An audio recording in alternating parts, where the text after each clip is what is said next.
Bem-vindos ao Observatório da Imprensa. Bem-vindos a Omaha, no estado de Nebraska, coração dos Estados Unidos. Não viemos fazer um filme sobre a conquista do interior americano pelos colonos. Viemos encontrar uma figura mitológica, um Midas, onde ele põe a mão, é um grande negócio. Chamado também o Oráculo de Omaha. Warren Buffett, o terceiro homem mais rico do mundo. Uma das suas paixões é a pequena imprensa. Ele gosta da imprensa comunitária. Ele sabe que a imprensa, pequena imprensa, amarrou os Estados Unidos, criou um espírito comunitário que é fundamental para a democracia. Este programa, com Warren Buffett, faz parte da série de especiais que apresentamos pelo 15º aniversário do Observatório da Imprensa. Ele não nos deu nenhuma dica de como ficar rico na Bolsa. Apenas falou, e falou muito, do seu prazer de folhear jornais. Warren Buffett, o mais bem-sucedido investidor do mundo, nasceu em Omaha no dia 30 de agosto de 1930. Foi o segundo de 3 filhos de um corretor da Bolsa e congressista dos Estados Unidos. Desde criança, já se interessava por fazer e guardar dinheiro. Ia de porta em porta vender balas, Coca-Cola e revistas semanais. Em 1942, quando o pai foi eleito para o Congresso, Buffett muda-se com a família para Washington. Lá, passa a entregar jornais, entre eles o Washington Post.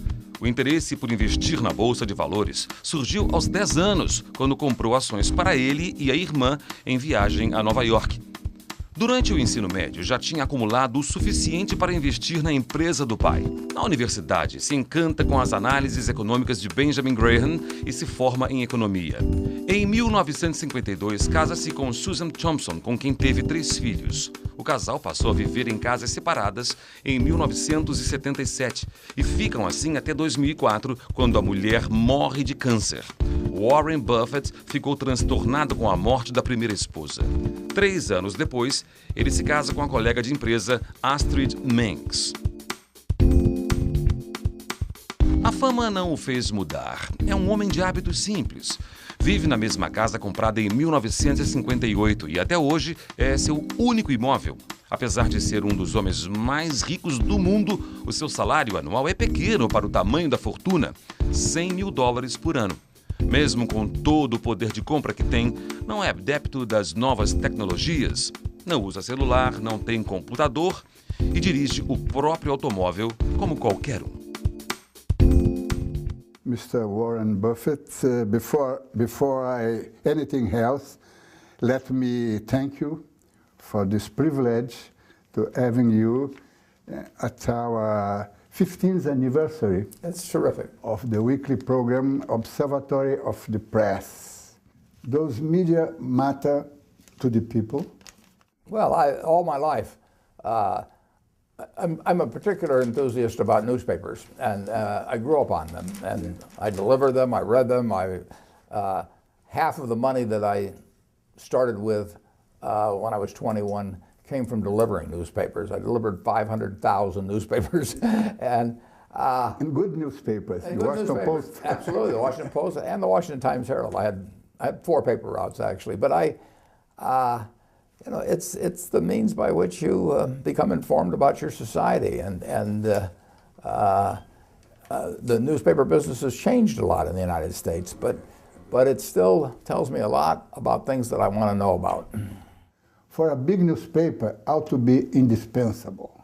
You have to be indispensable, and you can't be for the entire population, but for a very significant part of the population, you have to be indispensable, and that means there's things they want to know, and you have to be able to deliver a significant number of things they want to know in a way where they get it fast, they get it accurate, they get it well written, and as long as you can do that, you'll have plenty of readers.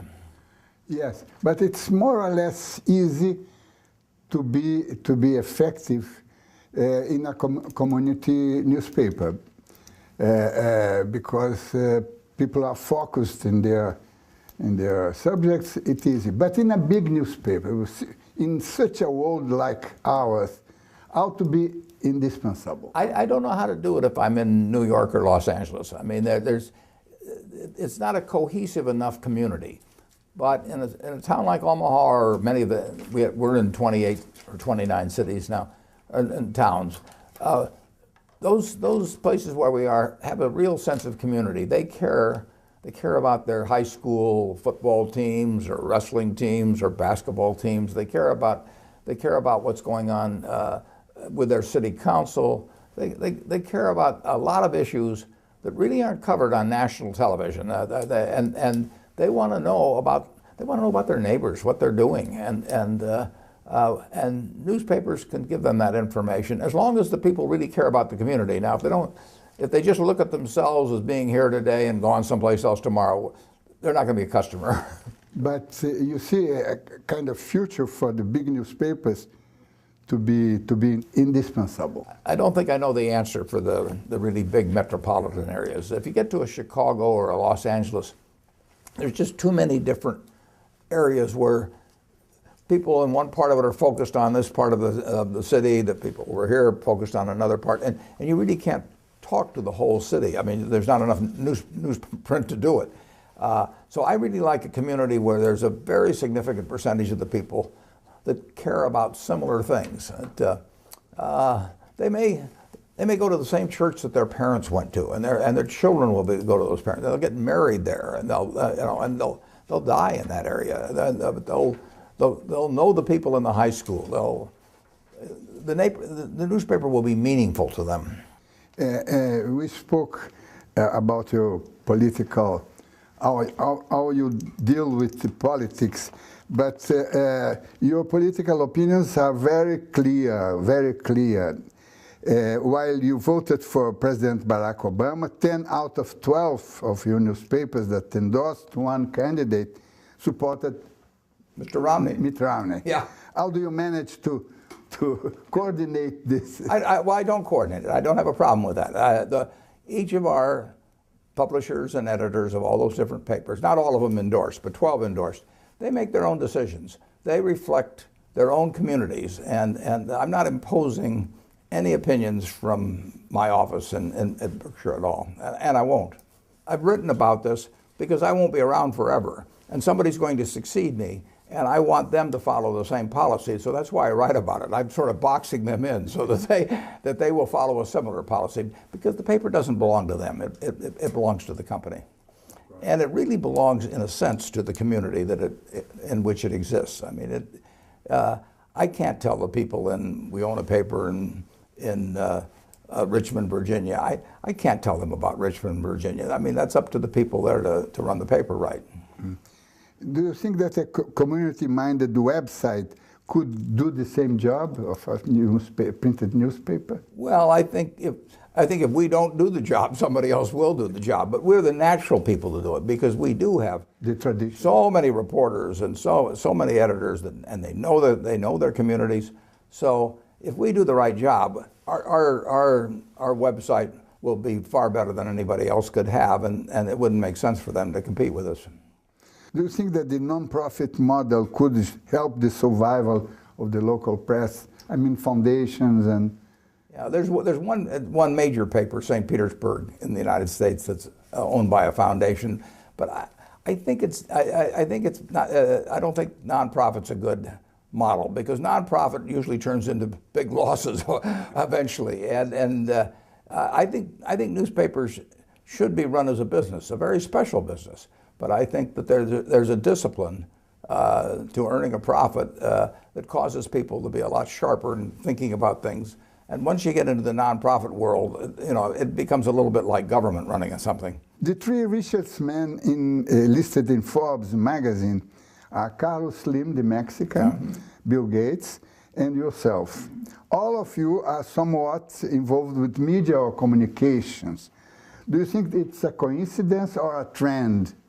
Well, that's a good question. I think to some extent it's a coincidence, because if you take the 15 or 20, they're not too many. Some of them are connected with media and others are not. Some have made it in terms of the very new social media, you know, if you take a Mark Zuckerberg or somebody like that. In a recent interview, you mentioned that you'd be willing to wear a safari outfit and go searching for elephants. Was this a metaphor for a new investment strategy, big game? Well, it's not a new, it's a metaphor, but it's a metaphor for a strategy that we've been following for quite a while. Not in media. And no, not in media. But we'll be buying smaller newspapers in media. But Berkshire has a lot of cash coming in now, so and it will continue to do so. So I use that metaphor because I want somebody who reads that report who has one of those business elephants out there to think of me if they decide to do anything.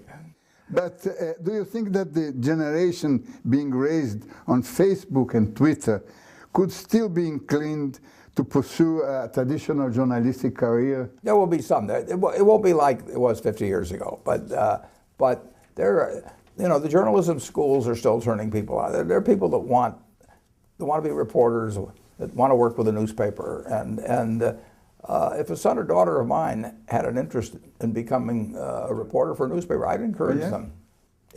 If I didn't do what I do in life, running Berkshire Hathaway, I think I'd like to be a reporter. Oh, yeah? Yes. Good.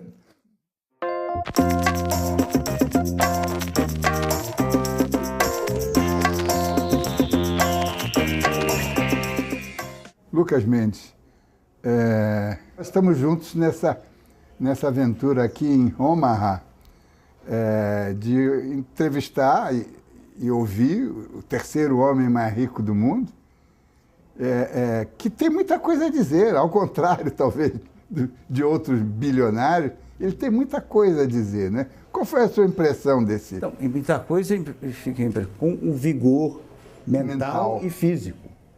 Porque ele está com 82 e expondo e falando com aquela clareza, não se perde hora nenhuma, vai direto no ponto, fala bem, é um bom orador e também é um bom escritor, né? Escreve um craque no texto. E engraçado que ele ainda falou que o sonho dele, ele queria ser repórter, né? É muito. Mas essa saúde mental dele é impressionante. E engraçado que ele atribui isso muito à vida dele, ao sucesso dele. Duas coisas. A sorte, ele disse que ele teve a sorte de ter nascido homem na década de 30 e nos Estados Unidos. Três sortes incríveis. Agora, entre parênteses, a década de 30 nos Estados Unidos foi uma debacle da depressão, né?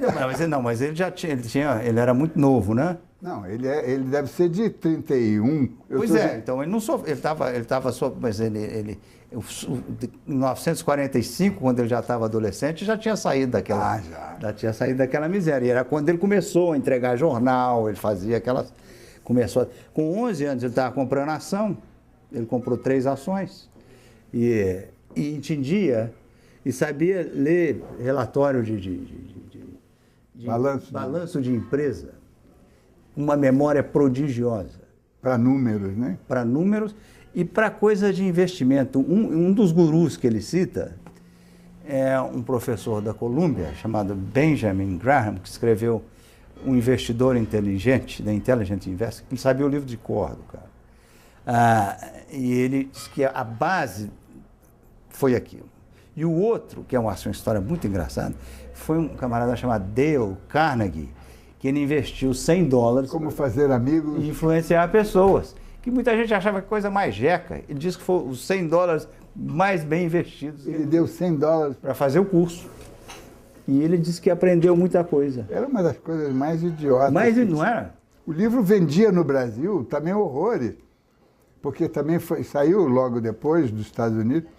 E era aquela fase os anos de ouro, JK e tal, todo mundo queria fazer amigos e influenciar pessoas. E ele disse que no caso dele deu certo. A outra foi a mulher, a Susan, que também é uma história incrível, porque ele era um camarada que saía com um sapato de uma cor, o outro de outra, não penteava cabelo, e ele casou com a Susan depois de 2 anos, tiveram 3 filhos, e ela realmente cuidou dele. Ela falou, olha, escuta aqui, Arrumou ele. Você sabe fazer uma coisa que é ganhar dinheiro. Então, você vai ganhar dinheiro. Eu sacrifico a minha carreira, a minha missão, vou cuidar da sua casa, dos seus filhos. E quando ele ganhou muito dinheiro, ela falou, agora eu vou embora. E está ótimo, eu gosto muito de você, eu te amo, você é o homem da minha vida, mas eu vou para a Califórnia ser cantora. Olha que isso. Ela gostava muito de jazz. Ela foi para lá, mas antes de sair ela falou, você não sabe, você sai de casa sem pentear cabelo. Ela ligou para uma grande amiga dela, que ele conhecia, chamada Astrid. Uma governanta. Uma recepcionista de um restaurante francês. Então, ela falou, Astrid, você vai lá, faz uma sopa para o Warren, vê se ele está penteado. E eles ficaram amigos o resto da vida. Ele foi arrasado quando ela teve um câncer de boca, morreu em 2004. E porque eles continuaram sendo grandes amigos e mandavam cartão de Natal juntos, os três. Agora, Lucas, nós conhecemos aqui Omaha, não é? Quer dizer, é uma cidade deserta. Agora, é uma cidade com, digamos, com uma história muito boa e ela gera, justamente por causa daquele silêncio, daquela vastidão, ela gera, digamos, pessoas interessadas, preocupadas. Eu não sei como é que vocês... Isso é o coração da América, né? Isso aqui é o centro. A coisa veio daqui. Veio daqui. Aqui. Agora, como é que é a história dele? Tem aí tantos livros sobre ele, né?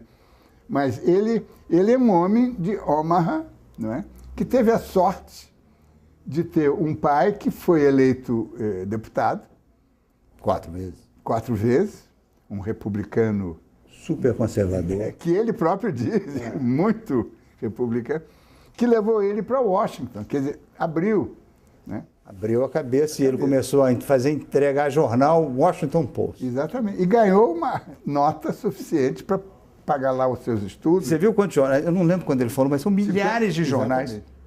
Exemplares, né? Que ele entregou, ele ganhava 1 centavo por cada jornal entregue. Eram 2 jornais. Era o Times. O Washington Times e o Washington Post, que é o mais importante. E ele eventualmente comprou uma parte grande graças ao Nixon. O Nixon estava perseguindo o Post. Essa é uma boa história. Né? As ações do Post, que eram de 30 e tantos, caíram 70%. O que o Warren faz e sempre fez na vida? A ação está preço baixo, ele sabe ler que o Washington Post não tinha grandes dívidas, que era um negócio que ia dar certo. Era uma pechincha. Era uma pechincha que, vítima do Nixon, comprou e conheceu Washington, que ele não conhecia nada, né? Ele viveu lá, filho de um congressista, mas o pai dele era um jeito tão íntegro, tão careta, que quando eles deram um aumento para os deputados, ele recusou. Falou, eu não posso. Eu fui eleito para ganhar 10 mil, eu não vou aceitar esse aumento para 15, porque meu eleitorado votou para mim ganhando 10. Eu acho que essa integridade, que é a grande força do Buffett, porque quando você teve uma crise como Salomon Brothers, na própria crise de 2008, se o Buffett falasse, é hora de correr, fechava.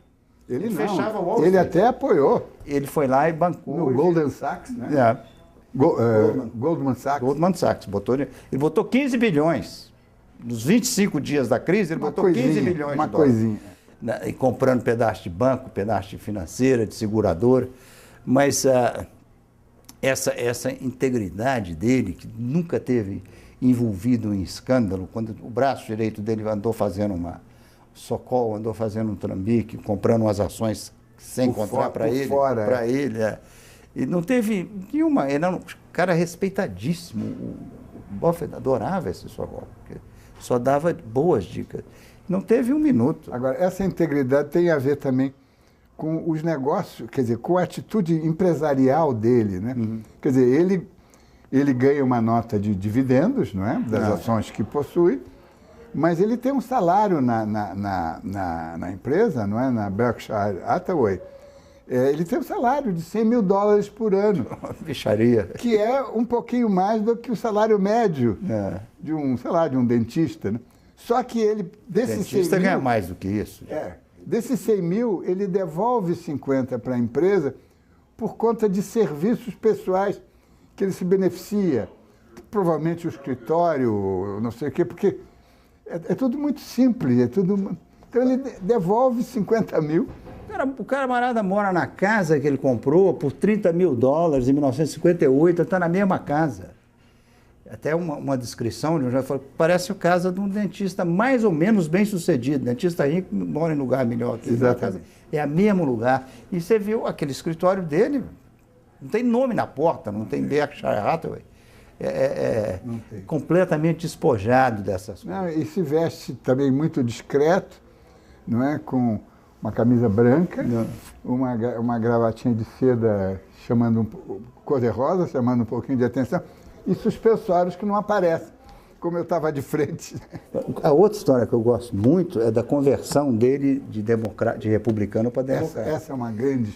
Foi mulher dele, foi a Susan que levou o Warren para ouvir o Martin Luther King. E ele, no primeiro encontro, ele foi vacinado. E pegou... E tem uma frase que ele lembra sempre do Luther King, é a seguinte: a lei não pode não chegar no coração, mas a lei protege o povo dos que não têm coração. Isso aí diz que é a frase que marcou. A coisa retórica do Luther King. E começou a guinada dele e virou. Hoje é o maior provocador, os republicanos detestam essa coisa que ele chega e fala, tem que subir imposto. Eu quero pagar mais imposto.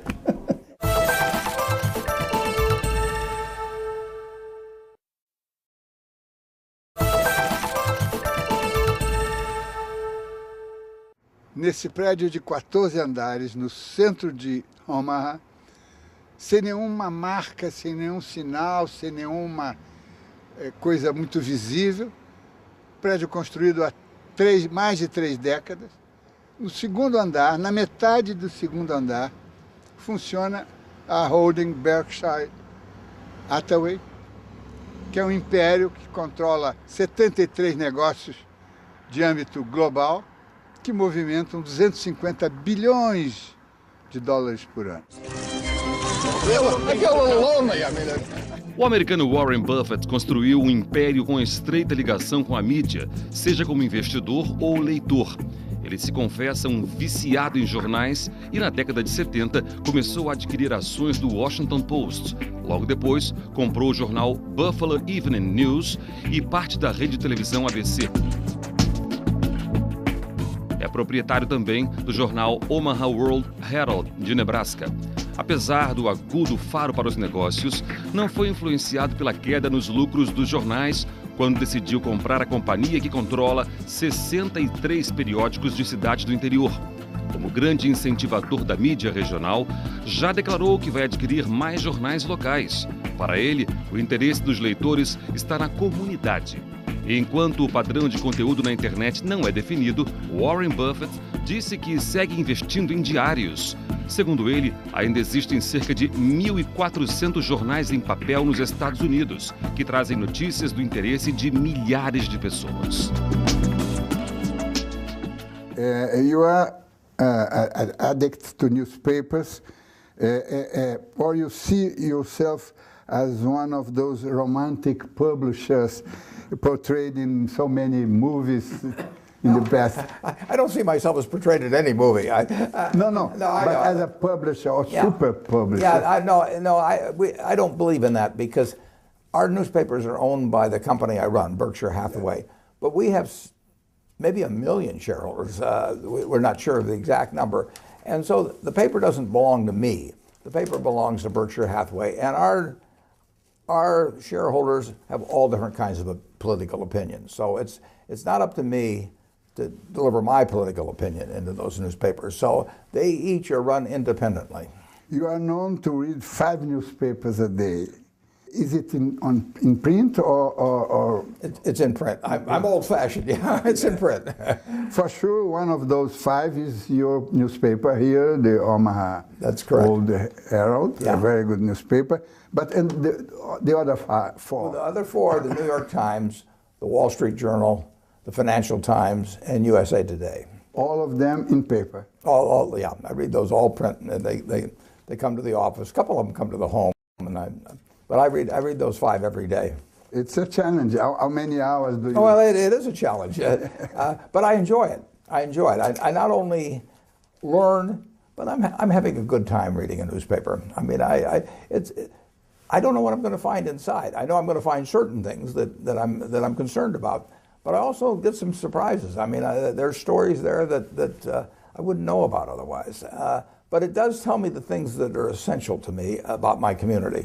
When we hear publishers, at least in Brazil, declaring that in 20 or 30 years from now, their newspapers or magazines are going to be entirely digital, could we say that they are somehow admitting their own failure?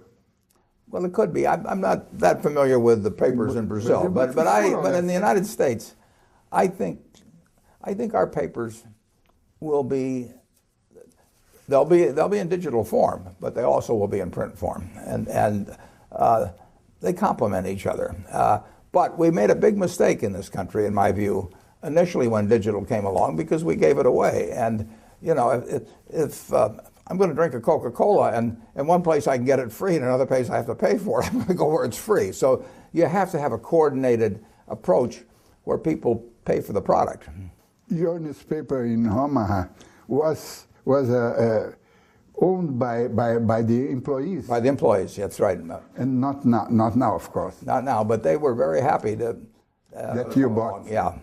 But this kind of solution could work in some cases. It used to work better when newspapers were more profitable, because then the people that came to work at the newspaper wanted to buy in, and there wasn't a problem for the people that were leaving to sell their stock to the people coming in.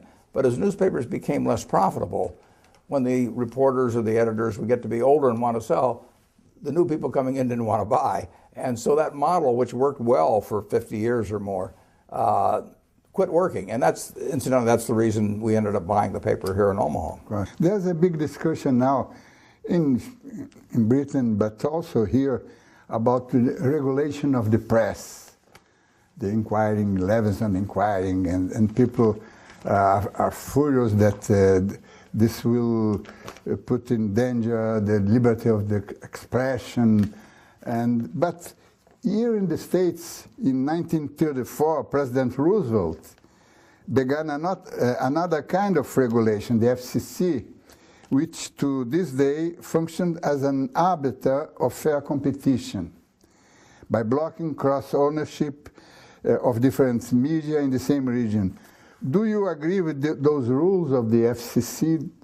Well, I think they were more appropriate when the newspapers were terribly strong economically and the television stations.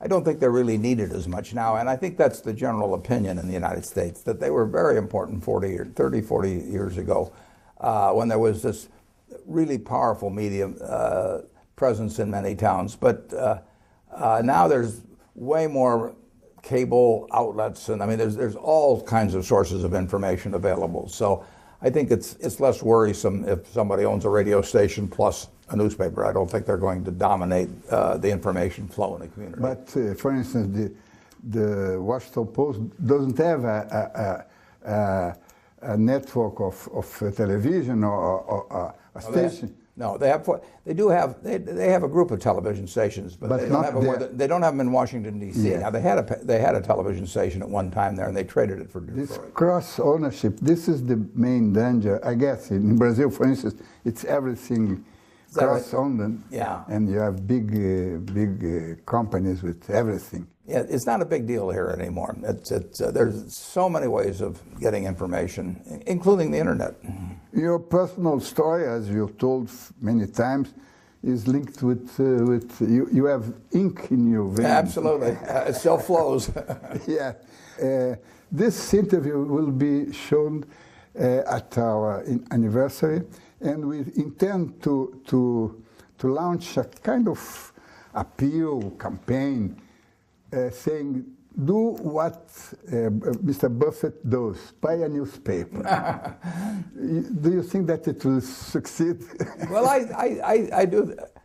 I really think that a wealthy person who lives in a community that they care about, it makes good sense to buy a newspaper, and then, but not to get too involved in trying to tell the community what to do. That's it. Yeah. Well, thank you, sir, and it was a pleasure. It's been a real pleasure for me. Thank you. Bye-bye.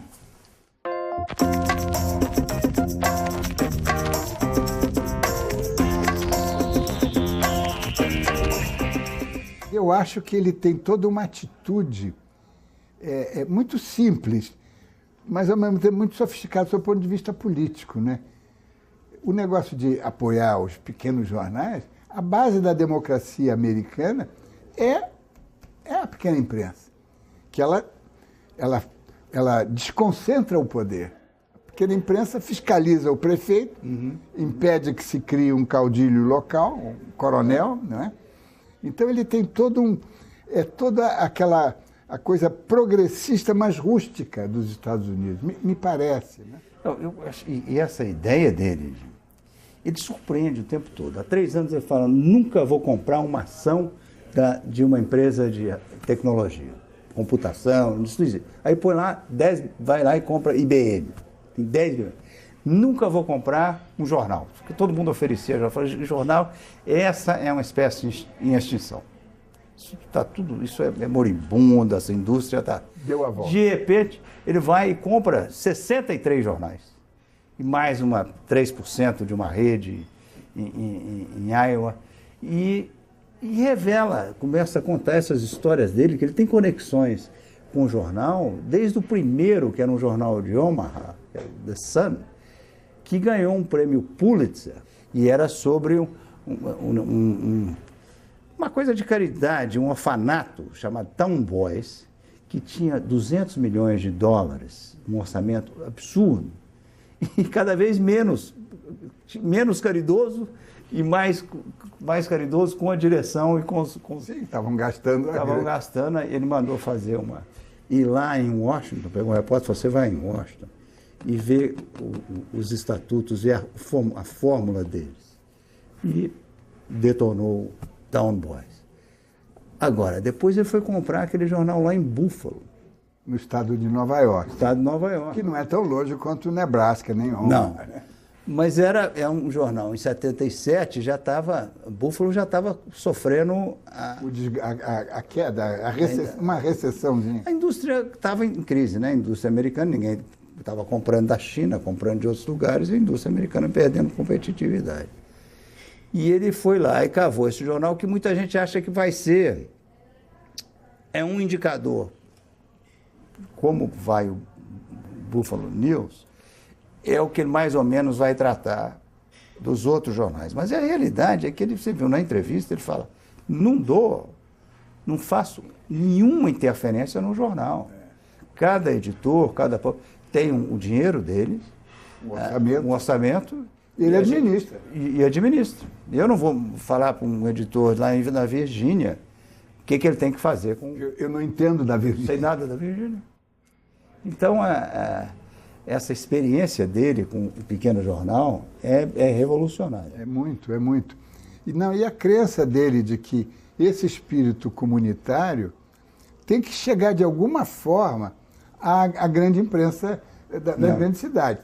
Ou eles se especializarem, ou alguma coisa tem que fazer, porque ele diz, a imprensa tem que ser indispensável, um veículo tem que ser indispensável. A expressão é boa, mas ele foi o primeiro a dizer que não sabe a fórmula, que não sabe como é que ele pode, o que ele faria com o New York Times, Los Angeles Times, que está à venda, e ele falou, não saberia o que fazer. Esses ele não quer comprar, porque são jornais que estruturam. O Los Angeles Times já passou por tanto... E também é o que ele diz, Los Angeles são 10 cidades. É impossível você saber. Só você morre em Hollywood, quem está lá no Central LA não quer saber quem morreu em Hollywood, não. Então, o jornal pequeno é que morre um cara na sua cidade, o seu vizinho... Todo mundo sabe quem é. Divorciou, todo mundo quer saber a história. Eu tenho uma reunião da escola, todo mundo está envolvido na reunião da escola. Então, essa é a parte que ele diz que ele não consegue administrar e não se seduz por um jornal grande, de cidade grande, porque a cidade grande não tem esse... Agora, o que é extremamente interessante é que um homem que administra essa fortuna, um império com 73 atividades ou 73 empresas diferentes e atividades muito diferenciadas, quer dizer, ele tem ferrovias, tem Coca-Cola, tem American Express, Wells Fargo, banco. Tá. E ele diz, contabiliza, eu leio 5 jornais por dia e gasto mais ou menos 6 horas para ler. Diário, de leitura diária em papel, no papel. Em papel. Eu acho isso extraordinário. Plus, mais o Economist. Que ele não é. Que ele gosta, e os cartoons da New Yorker, que ele divide com a mulher. E eu senti que ele aposta no digital. Que ele sabe que o caminho do digital é indispensável. Ah, sim.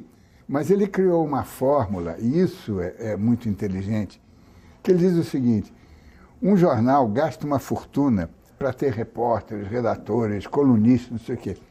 Por que ele vai botar esse conteúdo que custou uma fortuna de graça na internet? Isso aí. Então, o dado fundamental é assim, o jornal tem que vender, tem que fazer uma venda, tem que cobrar de alguma forma por esse serviço.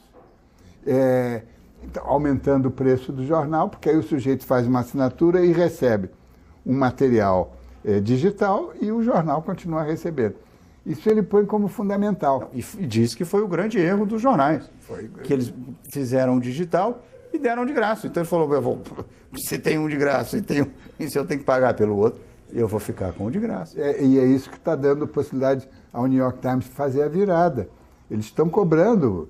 O Wall Street Journal se deu muito bem, porque o Wall Street não amoleceu.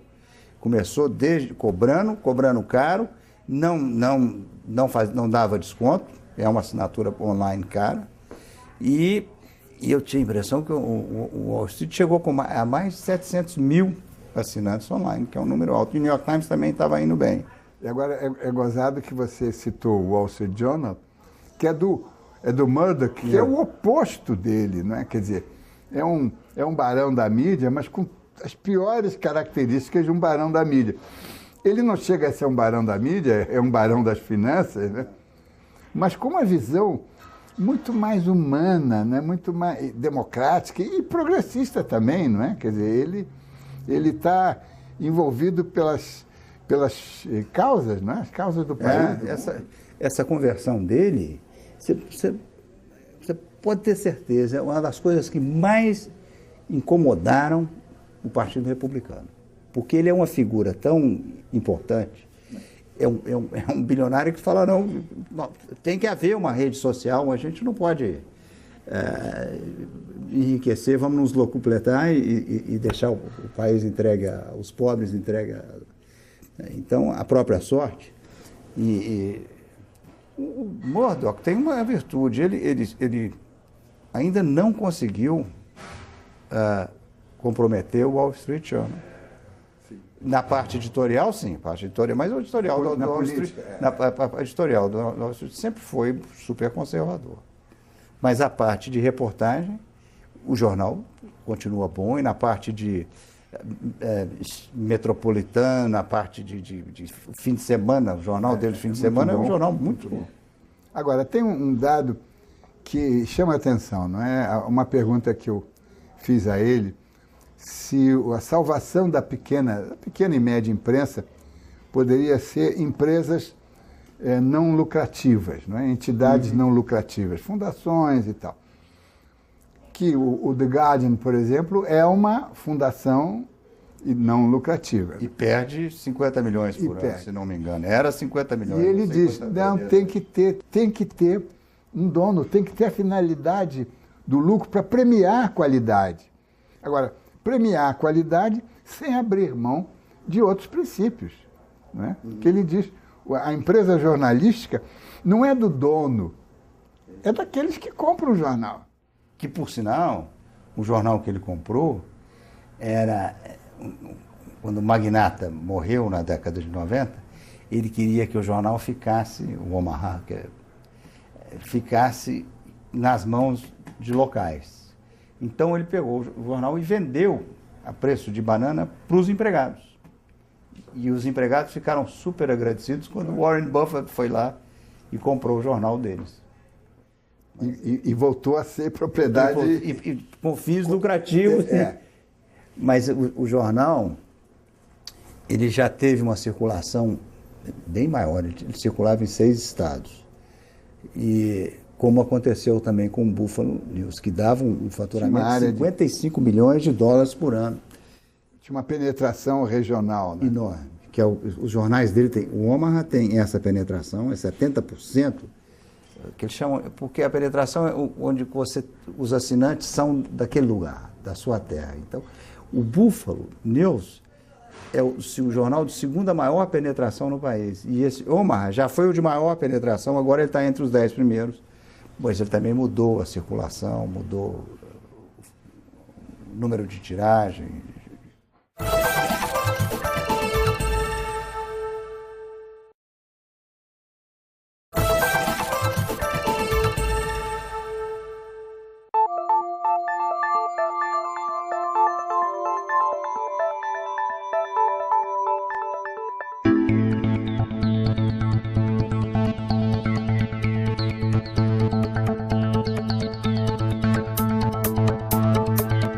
Dono de uma fortuna avaliada em mais de 50 bilhões de dólares, Warren Buffett também é um célebre filântropo.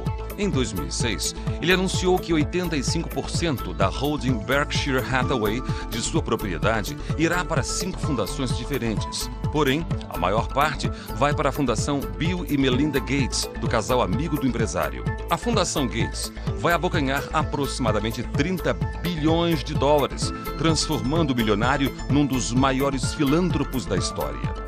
Outra parte da fortuna vai ser destinada à Fundação Buffett. Durante a crise econômica nos Estados Unidos, o investidor lançou uma campanha de doação entre os bilionários americanos. Warren Buffett, com a ajuda de Bill Gates, já conseguiu convencer 90 empresários a doar a metade da fortuna para a caridade. Kind of phenomenal. It made us step up our ambition level, add a lot of things we wouldn't have been able to do, and so now every year it's a gigantic gift that allows us to be double what we would have been without it. They're young, they're energetic, they work much harder at it than I would. I get to keep doing what I love doing, and they're going to achieve the same things much better than I would. It's a perfect solution for me to get somebody else to do the work. I've always been good at that. Ele falou, tá bom, eu quero dar dinheiro para a caridade. Eu desafio os republicanos. Para cada dólar que um republicano colocar, eu coloco $1 para a caridade. Quero ver no Senado e na Câmara qual republicano vai aceitar meu desafio. E no caso do líder do Senado, que fica enchendo ele o tempo todo, ele falou, é 3 por 1. Cada $1 que ele puder para a caridade, eu dou 3. Ninguém, ele falou, você acha que eu estou preocupado que esses caras vão dar dinheiro para a caridade? Não vão dar nada. Bom, agora vamos ver se o nosso Warren Buffett vem ao Brasil, porque ele viaja muito pouco e nunca veio abaixo do Equador, não é? Ele veio abaixo do Equador lá no Pacífico. Lá no Pacífico para festejar o Bill Gates. O Bill Gates, o aniversário do Bill Gates, né?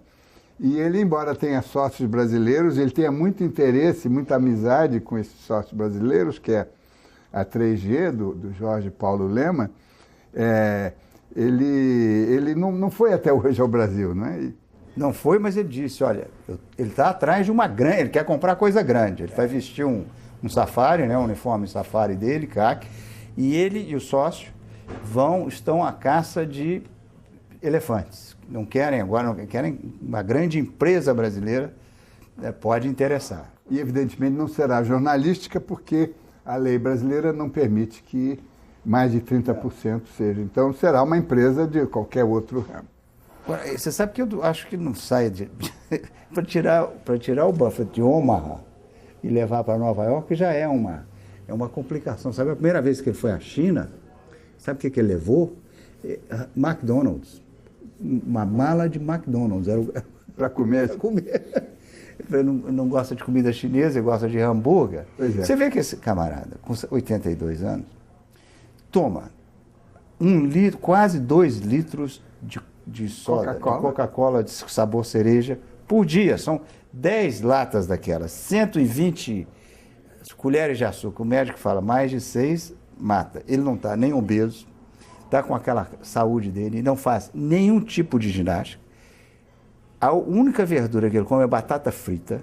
A sobremesa é torta de banana ou merengue e carne. Mas ele vem comer a carne aqui, onde nós estamos. Vem comer nesse restaurante aqui que ele recomendou. Ele costuma trazer brasileiros. Muito, exatamente. Agora, o motorista do táxi falou, olha, tem restaurante melhor na cidade. Mas ele é um homem regrado. É um homem de hábito. Hábitos simples, né? Tem 2 restaurantes. Ele vem nesse e vai num tal Piccolo Pet.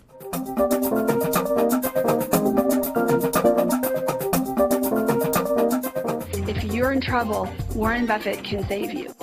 He grows up knowing he wants to make money. When I met Warren, he immediately started telling me how much better his way of making a living was than mine. Had a morning paper that was sort of flimsy, but they had Sunday, which was a hell of a paper, and Warren and I both knew that Sunday was only going to get stronger, and that you had to have a Sunday paper. And if he's putting money into a situation, they're going to assume that he's intelligent enough to be making that investment because he thinks he's going to generate a satisfactory return off of it. He's a unique leader. I can't think of anyone close. It's really weird when you've got a famous parent. Pulling out my credit cards in a store once and buying something, and someone saw my name and they said, "Oh, are you related to Warren?" And I said, "Yes." And they said, "Oh, you're so lucky." And I thought, what a funny thing to say. They don't know him. Now, yes, I am, but not for the reasons they think. I'm not lucky because I've got a rich, famous dad. You know, I'm lucky because I've got him. Having fun at what you do, doing it with some humor, that, you know, I'll always strive to do those things nearly as well as Warren does.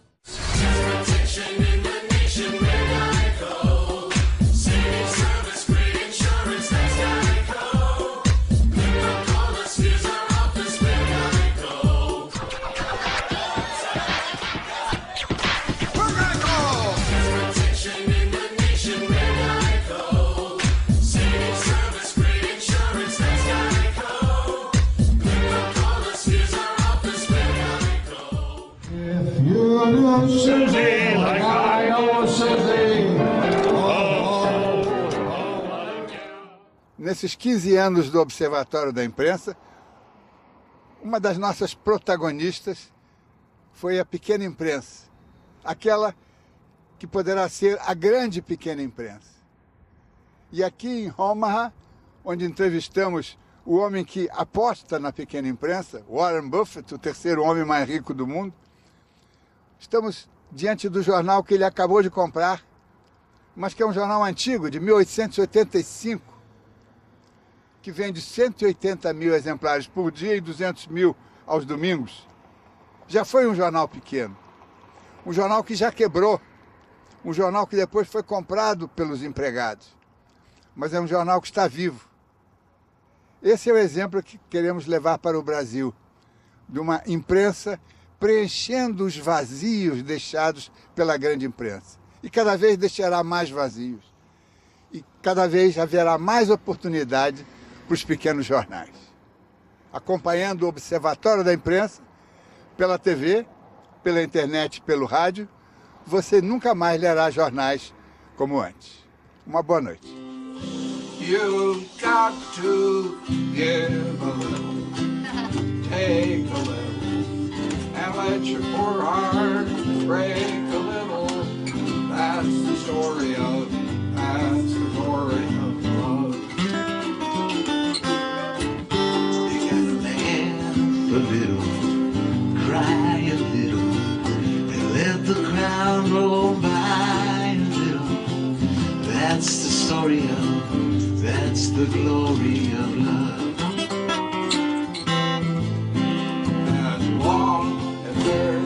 Two of us, we got the world and all its charms. When the world is through with us, we got each other's arms. You got to